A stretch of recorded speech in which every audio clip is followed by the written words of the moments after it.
the Titanic went down. And the problem that we have right now is that in much the same way, our policy brains were trained on the economic and technological facts of a different era, and we need to unlearn much of what we thought was true in order to actually adapt ourselves to governing the world that's coming. Yeah, yeah, I see the point. It is not about learning something new. It's really literally forget what we learned in order to learn something new. Otherwise, we always stick with the past, and then we will have the Titanic incident again. uh, and this time with the whole world. I have a question which fits perfectly to what you said right now with the AI and the economy. What problems could arise if countries don't work together on AI rules, especially in how it's used in the economy and for strategic purposes? First of all, it's a very good question but it presupposes that everyone is willing to work together.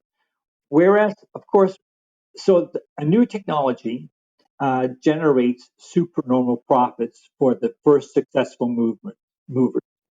And the one thing that we know from history is that when there are these supernormal profits or economic rents, okay, uh, these are not allocated by markets. These are allocated by market power, bargaining, and leverage. And it's the and it induces rivalry, not perfect competition in the same way that in any given sort of town, a new bakery can open up and compete for its small share of the bread market.